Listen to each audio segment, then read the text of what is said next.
Hi, this is Tutor and this is verb phrase 716. Verb phrase today is to get a life. I've got three meanings and three uses. Okay, if somebody wants a screenshot or now, let's go to it. This phrase started to become popular in the 1980s.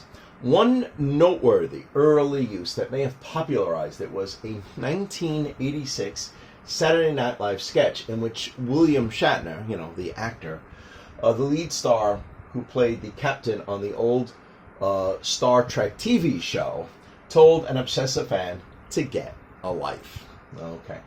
If I remember correctly, I think they were talking about, the captain fell in love with like an alien, and I think one of the fans were like, "Oh, did you really love her?" And, it was like the point, like, you do know we are just actors, that we are not the real characters in the story, It's kind of like coming from that idea.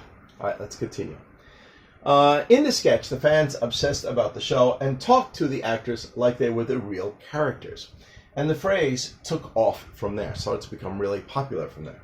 Now we got three uses for it. So here's the first one. A rude imperative, like an order. Sometimes used to tell someone to mind their own business or to stop focusing on unimportant things. We got two examples. Here's the first one. Why are you always asking about my personal life? Don't be so nosy and spend all your time gossiping. Get a life. That's a good example for that one. And we got a second example for this one too. You cannot live your life and have your happiness based on whether your favorite team wins or loses. Get a life. Yeah, a lot of sports fans sometimes do this, where they're pumped up and they're happy when their team wins, but then they're really depressed if their team loses, and it really interferes with other parts of their life. And in this case, somebody might say, get a life, and your life doesn't depend upon whether that team wins or loses. Kind of like that idea. All right, here's our second use and meaning. Start being more productive, improve one's life, or act independently. Okay. And we do have one example for this one. You graduated from university 2 years ago, yet all you do is play video games and watch Netflix. Get a life. Start doing something more productive. Get a job. Support yourself. Start moving on with your life.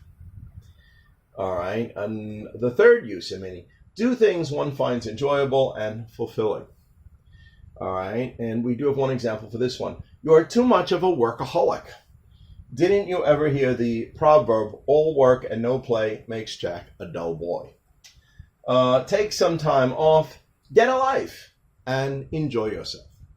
Okay, anyway, I hope you got a better feel of how we use this phrase now. Thank you for your time. Bye-bye.